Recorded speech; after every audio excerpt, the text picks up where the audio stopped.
કબૂલ પક્ષીઓ ઇજાગ્રસ્ત થયા છે, જેઓની સારવાર કરાઈ છે, ત્યારે માંજાની દોરીઓ દેખાય તો તાત્કાલિક તેમને યોગ્ય જગ્યાએ નાખવા અપીલ કરાઈ છે.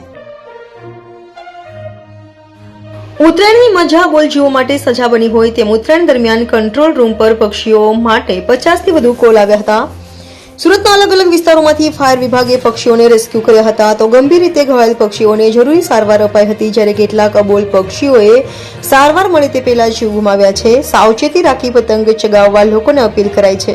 સાથે માંજાની દોરીઓ દેખાય તો તાત્કાલિક તેને યોગ્ય જગ્યાએ નાખવા પણ અપીલ કરાઈ છે. મારું નામ દીપક સપકાળે છે, fire officer Deepak Sapkale, fire control room in charge. Uttarayan નિમિત્તે 14 અને 15 તારીખમાં 14 તારીખે 19 જેવા પક્ષીના કોલ છે અને 15 તારીખમાં 37 થી 38 જેવા કોલ છે. સુરત શહેરના અલગ અલગ ઝોન વિસ્તારોમાં આપણે પક્ષી ફસાયેલા છે અને ફાયર ટીમ દ્વારા એમને રેસ્ક્યુ કરવામાં આવેલ છે.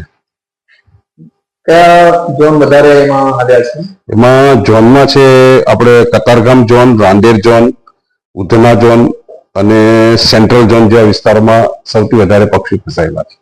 આપ પક્ષીઓને બચાવવા પછી એમને કેવી રીતે શું આગળ કામગીરી કરવામાં આવે છે? પક્ષીને બચાવ્યા પછી જો પક્ષી ઇન્જર્ડ વધારે ન હોય તો એને અમે ત્યાંથી જ ઉડાવી દઈએ છીએ અને વધારે ઇન્જર્ડ હોય તો અલગ અલગ સંસ્થા દ્વારા એ લોકોને ફાયર કંટ્રોલ રૂમ દ્વારા ફોન કરીને બોલાવવામાં આવે છે અને જે ફાયર સ્ટેશન દ્વારા રેસ્ક્યુ કરવામાં આવે ત્યાંથી એ લોકો પક્ષીને લઈ જાય છે અને આગળની સારવાર કરે છે.